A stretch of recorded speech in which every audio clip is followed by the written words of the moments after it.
Good evening, I am April Singh Lama. These are the headlines of the hour. 40 candidates enlisted by the committee formed to recommend office bearers at commissions on transitional justice. The committee to finalize the list by mid-December. Calls grow for investigating the $4 million transacted through third country in the infamous wide-body scam. Companies owned by Nepalese in Dubai and Singapore involved in transactions. South Korea's ruling People Power Party hints at supporting the impeachment motion against President Yoon Suk-yeol. Impeachment vote scheduled for tomorrow. And Pokhara win over Lumbini by 10 wickets in Nepal Premier League as Andres Ghosh collects a century. Karnali Yaks registered their first win, defeating Chitwan by 6 wickets. Welcome back.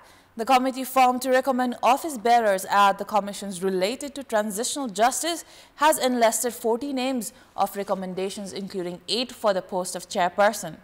The committee has said a final list will be prepared within mid-December.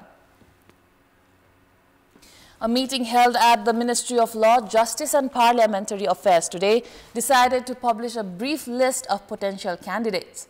The committee has enlisted Achyut Prasad Bhandari, Diliraj Acharya, Mahesh Thapa, Vijay Singh Sijapati and Biswaraj Khoirala as potential candidates for the post of chairpersons at the Truth and Reconciliation Commission and the Commission for the Investigation on Enforced Disappeared Persons. The committee has also enlisted Kasiraj Dahal, Sudeep Pathak and Sher Bahadur Kesi for Truth and Reconciliation. The committee received 156 applicants were for office bearers positions in the 2 commissions, of which 40 have been chosen for further consideration. 8 of the 40 have been considered potential candidates for the post of chair. The committee will now call for complaints from anyone who deems those in the list as unfit to serve in the position. 5 days will be allocated to register such complaints. 3 days will be allocated for the candidates to present their plans, after which the committee will finalize the names of chairperson and 8 members. The Commission for the Investigation of Abuse of Authority (CIAA) has concluded one phase of its works related to wide-body corruption scandal after having conducted 5-year-long investigation on the scam. The special court yesterday convicted 4 individuals for corruption on the scam as it was proven that 1,470 million rupees had been sent abroad in bribe money through third countries. The special court on Thursday convicted 4 individuals of involvement in the wide-body aircraft scam, where 1,470 million rupees was transacted as bribe money. But now calls are growing for a probe into who the money went to.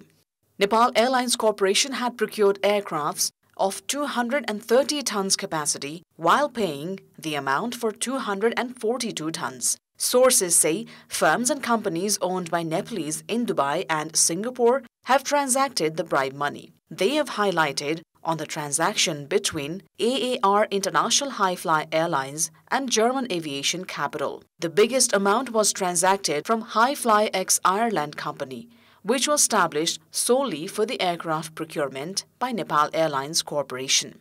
The corporation had deposited agreement fees worth $100,000 to High-Fly Airlines' account. 215.388 million rupees was later deposited to the account of German company Norton Bros Fulbright to hold the amount until all clauses of the procurement agreement were met by the buyer and the seller. $2 million of the advance money was transferred from High-Fly X Ireland to German aviation capital Singapore. The corruption abroad was opened ajar after evidences were found of money deposited to a company in Dubai that had Nepalese shareholders. Another $600,000 had been transferred from German aviation capital Singapore to another company owned by a Nepali national. The money was reportedly received by family members of the then board members of the corporation. Corruption watchdog CIA now has the responsibility of investigating the recipients of the bribe money worth $4 million, which is equivalent to some 540 million Nepali rupees. Bhutan's King Jigme Khesar Namgyal Wangchuk has paid homage at Swayambhunath and Bodhanath, both of which are UNESCO World Heritage Sites. The Bhutanese king was accompanied by his queen Jetsun Pema Wangchuk. They arrived in Kathmandu this morning for an unofficial visit. They were received by Foreign Minister Arju Rana at the Tribhuvan International Airport.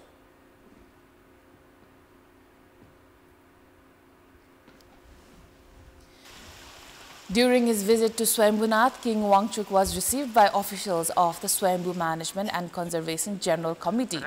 He spent half an hour at the site before proceeding to Bodhanath, another significant UNESCO World Heritage Site in Kathmandu.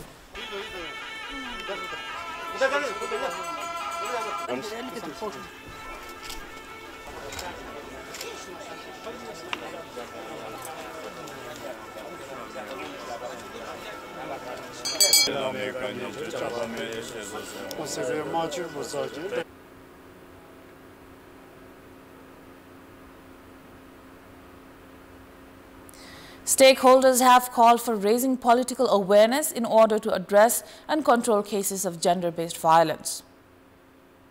The speakers highlighted a persistent trend of hindering women's advancement in politics and stressed the need for political parties to play an active role in fostering societal reforms. They emphasized that gender-based violence cannot be eradicated unless equality is prioritized at the levels of political parties, societies, and households. The speakers also stressed on the importance of increasing women's representation at decision-making levels in politics. Stakeholders called for the practical implementation of constitutional and legal rights to work towards creating a society free from violence. Political party leaders and industrialists have emphasized that Nepal should leverage opportunities from China's Belt and Road Initiative (BRI) to achieve significant benefits.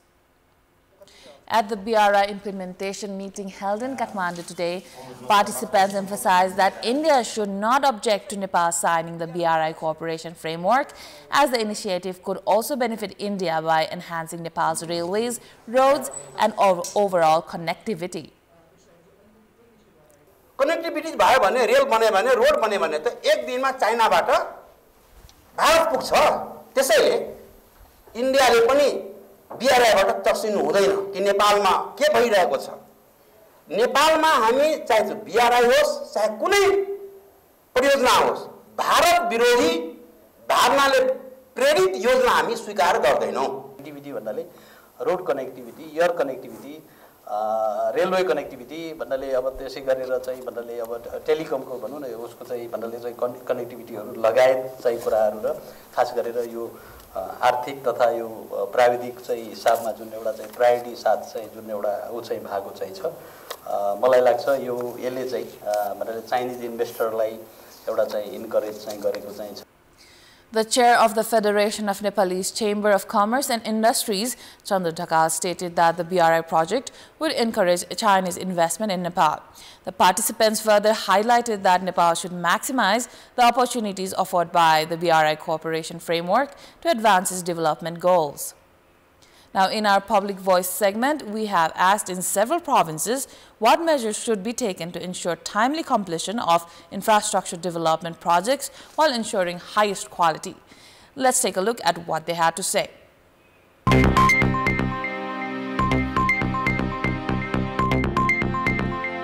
Tender प्रक्रिया सुरुदेखि नै पारदर्शी र स्वच्छ रूपले अगाडि बढाउने. पहिला त सरकारले कस्तो खालको ठेकेदारलाई ठेक्का दिइराछ भन्ने हेर्नु पर्यो, त्यसको विगत पनि हेर्नु पर्यो, समयमा काम सकेछ कि छैन, अनि बजेट कति छ भनेर बजेटको आधारमा पनि योजनाहरू बनायो भने राम्रो हुन्छ. सबभन्दा पहिला बजेटको व्यवस्था हुनु पर्यो र समयमै भुक्तानी दिने व्यवस्था पनि हुनु पर्यो. त्यसपछि ठेकेदार राम्रो हुनु पर्यो. पार्टीगत रूपमा कसैलाई ठेक्का दिनु पनि भएन. अनुगमन कम भइसकेपछि लापरवाही बढ्छ.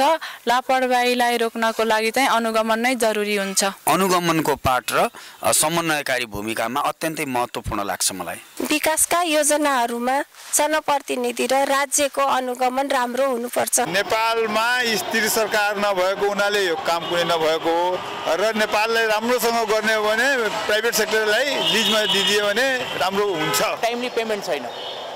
मान्छे काम गरे हुन्छ टाइमली पेमेन्ट गरे हुन्न, पेमेन्ट गर्यो भने कमिसनै सुरुमा उनीहरुलाई चाहिन्छ. पहिला सुरु त गुणस्तरीय नै बनाउनु पर्यो. त्यसको लागि चाहिँ सुरुमा पर्वाकारी कोटिङहरु हुनु पर्यो. त्यो चाहिँ ठेक्का दिँदाखेरि चाहिँ अलि जसले चाहिँ पहिलाको पूर्व एक्सपिरियन्सहरुमा बेस्ड भएर कसले चाहिँ एकदम प्रभावकारी काम गरेछ उनीहरुलाई ठेक्का दिनु पर्यो इमानदारीता नै हुनु पर्यो अनि त्यसमा उसमा फलोअप चाहिँ हुनु पर्यो कति समय अवधि हो त्यो समय अवधिमा सकिने चाहिँ नीति नियमहरु बनाएर अनि त्यहाँबाट ठेकदारलाई पनि त्यो किसिमको असल बनाउने र अनि असल ठेकदार हुन पर्यो प्राविधिक इस्टिमेट अनुसारको ठेकदारले काम नगर्ने त्यही भ्रष्टाचार हुन्छ त्यसलाई चाहिँ राम्रो ढंगले अनुगमन गरेर ठीक लाउनु पर्छ समयमै चाहिँ नि आर्थिक निकासा गर्नुपर्ने मूल्याङ्कन गर्नुपर्ने र कतै संशोधन गर्नुपर्ने भए संशोधन गर्ने किस्ता गरेर कति समयमा चाहिँ यसलाई सम्पन्न गर्न सकिन्छ यो विषयमा चाहिँ अलिकति ध्यानपूर्वक दिन सकियो भने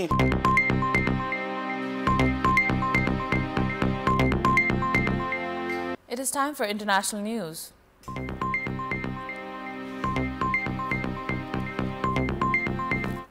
South Korea's ruling People Power Party has indicated that it will support the impeachment motion brought against President Yoon Suk-yeol in parliament. The newly developed political situation has led the ruling party PPP, which had been opposing the impeachment of the president until yesterday, to take a U-turn and support the impeachment motion. Calling an emergency meeting today, party chairman Han Dong-un said that there is a risk that Yoon may declare martial law again while presidential power remains. Han said that the president must be immediately prevented from using his powers to protect Republic Korea and its people. Meanwhile, Democratic Party lawmakers have been stationed at the parliament building, saying that the president may declare martial law again and will not leave the parliament building until tomorrow. Likewise, the civil society group for military human rights has claimed that there are signs of a second martial law declaration. Acting Defense Minister Kim Son-yeon has denied reports that the president may declare martial law again. However, he made it clear that he would not obey any order to implement another declaration of martial law. The impeachment motion filed in parliament against the president is due to be voted on tomorrow. The opposition parties are only 8 votes short of the 2/3 majority needed to pass the impeachment motion.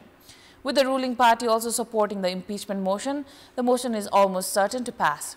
Yoon unexpectedly declared martial law in the country at midnight on Tuesday. He withdrew the declaration within 6 hours of the announcement after a public and parliamentary vote. Sports News. Welcome back. In the second match of the league played this afternoon, Pokhara Avengers won over Lumbini Lions by 10 wickets with 19 balls remaining. Lumbini had opted to bat first after winning the toss in the match played in TU Cricket Ground, Kantipur, and scored 170 runs in the stipulated 20 overs, losing 5 wickets. Asutosh and Unmukt Chand both failed to open Lumbini's account. Captain Rohit Paudel, however, staged a strong batting display, falling short by just 5 runs in making a century. He scored 95 runs in 59 balls, hitting 10 fours and 4 sixes, giving hopes for a strong total to Lumbini. Sandeep Johra contributed 18 runs. Tim Moores made 45 runs in 38 balls. Bipin Khatri claimed 2 wickets for Pokhara and Matt Critchley had 1 wicket. Chasing a victory target of 171 runs, Pokhara Avengers scored 176 in 16.5 overs without losing a single wicket. Andreas Ghosh scored a century with 104 runs in 55 balls and Dinesh Kharel 61 runs in 46 balls. Ghosh hit 12 fours and 5 sixes. And Karnali Yaks have registered their first win in the ongoing Nepal Premier League NPL. In the first match of the day, held in TU Cricket Ground in Kantipur, Karnali won over Chitwan Rhinos by 6 wickets and opened their points account. This was first loss for Chitwan in the ongoing league. Having won the toss, Karnali had opted to field first. Chitwan posted 130 runs in 20 overs, losing 7 wickets. Karnali reached the target of 131 runs with 1 ball remaining and losing 4 wickets. Chitwan's Luke Benkenstein failed to collect any run as he was bowled out by Sompal Kami. Deepak Bora also returned to the pavilion, scoring 8 runs. Bipin Rawal added 11 runs. However, Ravi Bopara turned out most notable batter for Chitwan, remaining not out at 59 runs. Skipper Kushal Malla contributed 23 runs. Jan Nicole Lofty-Eaton 9, Amar Rotella 9 and Sadat Veswakar remained not out at 6. Vipin Sharma, who took to bowling for the first time in 13th over, took 3 wickets. Jisan Maqsood took 2 wickets while Sompal Kami and Nandan Yadav had wicket each. In reply, Shikhar Dhawan partnered with Dev Khanal for 53 runs. Dhawan contributed personal 45 runs in 41 balls and Khanal 25. Chadwick Walton partnered with Dhawan for 51 runs. Chitwan's bowlers performed well in the death over. Jan Nicole Lofty-Eaton caught and bowled Shikhar Dhawan. Walton went out by LBW, adding 30 runs for Karnali. Rijan Thakar's failure to defend 9 runs in the final over handed the win to Karnali. Jisan Maqsood remained not out at 12 and Arjun Karti ran out at 11 runs. That is all for the moment. Thank you for watching. Good night.